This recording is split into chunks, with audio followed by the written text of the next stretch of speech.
पुत्रदा एकादशी के दिन इस व्रत कथा का पाठ करने या फिर सुनने से व्यक्ति को हर तरह के दुखों से मुक्ति मिल जाती है और संतान प्राप्ति के साथ उसका भविष्य उत्तम होता है।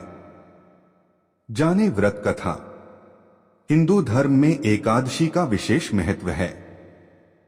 भगवान विष्णु को समर्पित इस दिन विधिवत पूजा करने के साथ साथ व्रत रखने से सुख समृद्धि, धन संपदा के साथ साथ संतान सुख की प्राप्ति होती है। इस दिन मनचाही इच्छा पूरी होती है। ऐसे ही श्रावण मास के शुक्ल पक्ष की एकादशी को पुत्रदा एकादशी कहा जाता है। ये एकादशी काफी शुभ मानी जाती है। इस दिन संतान की प्राप्ति, खुशहाली और तरक्की के लिए व्रत रखा जाता है।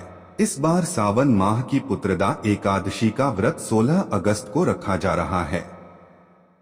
इस दिन भगवान विष्णु की विधिवत पूजा करने के साथ साथ अंत में इस व्रत कथा का पाठ अवश्य करना चाहिए। इससे आपकी पूजा पूर्ण होती है।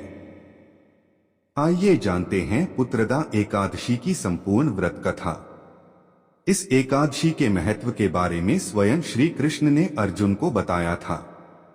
अर्जुन ने एकादशी के महत्व के बारे में सुनते हुए श्री कृष्ण से पूछा, हे प्रभु, मुझे अब आप श्रावण माह के शुक्ल पक्ष की एकादशी की कथा सुनाने की कृपा करें।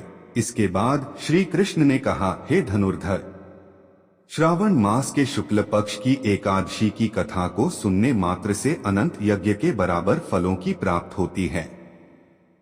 द्वापर युग के आरंभ में ही महिष्मती नाम की एक नगरी थी। इन नगरी में महीजित नाम का राजा का राज्य था, जो बड़ा ही शांति एवं धर्म प्रिय था। लेकिन उसको कोई संतान नहीं थी, जिसके कारण वह काफी परेशान रहता था। अपनी वृद्धावस्था आती देख राजा ने प्रजा के प्रतिनिधियों को बुलाया और उनके कहा कि हे प्रजाजनों, मेरे खजाने में किसी भी प्रकार का अन्याय या पाप के द्वारा एकत्र किया हुआ धन नहीं है। नहीं मैंने कभी देवी देवता और ब्राह्मणों का धन छीना है। किसी दूसरे की धरोहर भी मैंने नहीं ली। मैंने हमेशा प्रजा को अपने पुत्र के समान माना है रहा हूँ। मैं अपराधियों को पुत्र तथा बांधवों की तरह दंड देता रहा। कभी किसी से घृणा नहीं की। सबको समान माना है। सज्जनों की सदा पूजा करता हूँ। इस प्रकार धर्मयुक्त राज्य करते हुए भी मेरे पुत्र नहीं हैं। सो मैं अत्यंत दुख पा रहा हूँ। इसका क्या कारण है? राजा महीजित की इस बात को विचारने के लिए मंत्री तथा प्रजा के प्रतिनिधि वन को गए। वहां बड़े बड़े ऋषि मुनियों के दर्शन किए। राजा की उत्तम कामना की पूर्ति के लिए किसी श्रेष्ठ तपस्वी मुनि को देखते फिरते रहे। एक आश्रम में उन्होंने एक अत्यंत वयोवृद्ध धर्म के ज्ञाता, बड़े तपस्वी, परमात्मा में मन लगाए हुए निराहार, जितेंद्रिय, जितात्मा, जितक्रोध, सनातन धर्म के गूढ़ तत्वों को जानने वाले, समस्त शास्त्रों के ज्ञाता महात्मा लोमश मुनि को देखा, जिनका कल्प के व्यतीत होने पर एक रोम गिरता था। सबने जाकर ऋषि को प्रणाम किया। उन लोगों को देखकर मुनि ने पूछा कि आप लोग किस कारण से आए हैं? निसंदेह मैं आप लोगों का हित करूंगा। मेरा जन्म केवल दूसरों के उपकार के लिए हुआ है, इसमें संदेह मत करो। लोमश ऋषि के ऐसे वचन सुनकर सब लोग बोले, हे महर्षि, आप हमारी बात जानने में ब्रह्मा से भी अधिक समर्थ हैं। अतः आप हमारे इस संदेह को दूर कीजिए। महिष्मती पुरी का धर्मात्मा राजा महीजित प्रजा का पुत्र के समान पालन करता है, फिर भी वह पुत्रहीन होने के कारण दुखी है। उन लोगों ने आगे कहा कि हम लोग उसकी प्रजा हैं, अत उसके दुख से हम भी दुखी हैं।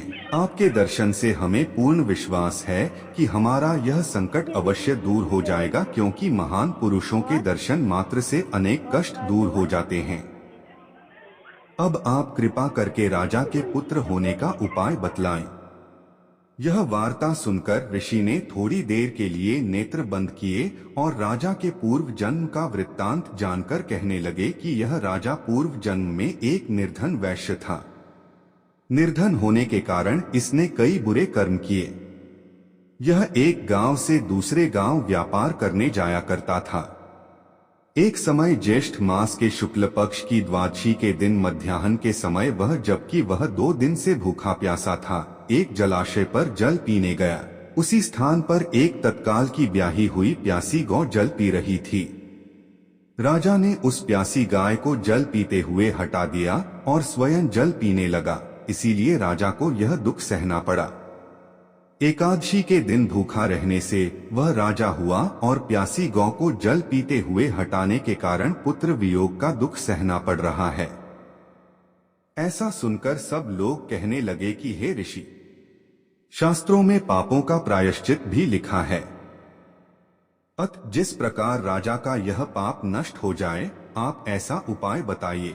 लोमश मुनि कहने लगे कि श्रावण शुक्ल पक्ष की एकादशी को, जिसे पुत्रदा एकादशी भी कहते हैं, तुम सब लोग व्रत करो और रात्रि को जागरण करो, तो इससे राजा का यह पूर्व जन्म का पाप अवश्य नष्ट हो जाएगा, साथ ही राजा को पुत्र की अवश्य प्राप्ति होगी। लोमश ऋषि के ऐसे वचन सुनकर मंत्रियों सहित सारी प्रजा नगर को वापस लौट आई और जब श्रावण शुक्ल एकादशी आई तो ऋषि की आज्ञानुसार सबने पुत्रदा एकादशी का व्रत और जागरण किया। इसके पश्चात द्वादशी के दिन इसके पुण्य का फल राजा को दिया गया। उस पुण्य के प्रभाव से रानी ने गर्भ धारण किया और प्रसव काल समाप्त होने पर उसके एक बड़ा तेजस्वी पुत्र उत्पन्न हुआ। इसलिए हे राजन, इस श्रावण शुक्ल एकादशी का नाम पुत्रदा पड़ा। संतान सुख की इच्छा हासिल करने वाले इस व्रत को अवश्य करें। इसके महात्म्य को सुनने से मनुष्य सब पापों से मुक्त हो जाता है और इस लोक में संतान सुख भोग कर परलोक में स्वर्ग को प्राप्त होता है।